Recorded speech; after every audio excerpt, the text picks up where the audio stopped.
नमस्कार, मी ॲडव्होकेट स्पृहा. कायद्यांचा खजिना या आपल्या चॅनेलवर आपले मनपूर्वक स्वागत. 80व्या भारतीय स्वातंत्र्य दिनाच्या आपल्याला खूप खूप शुभेच्छा. आपण काही कायदे पाळून एक यशस्वी नागरिक बनू शकतो. कुठले कायदे आहेत बघूया. भारतीय संविधानाचा आदर करणे आर्टिकल 51 मध्ये समाविष्ट आहे. तर भारतीय जे काही राष्ट्रगीत आहे, राष्ट्रध्वज आहे, राष्ट्रीय प्रतीक आहेत त्यांचा आपण सन्मान करायचा आहे. मोटार वाहन अधिनियम 1988 अंतर्गत काही छोटे कायदे आहेत. वाहन चालवताना सीट बेल्ट लावायचा आहे, हेल्मेट वापरायचं आहे, त्याचबरोबर सिग्नल पाळायचे.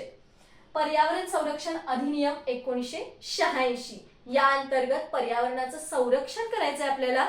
तसेच झाडे लावा झाडे जगवा ही संकल्पना सुद्धा रुजवायची आहे. महिलांचा आणि बालकांचा सन्मान करणे आवश्यक आहे. घरातील असो किंवा बाहेरील असो, महिलांचा सन्मान करायचा आहे. अत्याचार किंवा छेडछाड महिलांप्रती होत असेल तर नक्कीच पोलिसांना कळवायचं आहे आणि हे गुन्हे आपल्याला रोखायचे. मुले ही देवाघरची फुले असतात, त्यांना फुलासारखं जपायचं आहे. म्हणूनच बालमजुरी सारखे गुन्हे होऊ द्यायचे नाहीये, तिथेच रोखायचे. कर भरणे, वेळच्या वेळी कर हा भरलाच गेला पाहिजे याची काळजी घ्यायची आहे. सार्वजनिक सुव्यवस्था राखणे अतिशय महत्त्वाचं आहे. सार्वजनिक ठिकाणी शांतता ठेवायची आहे. चुकीच्या कुठल्याही गोष्टी आपल्याकडून घडणार नाहीत याची काळजी घ्यायची आहे. सार्वजनिक मालमत्तेचं संरक्षण करणे तितकंच गरजेचं आहे.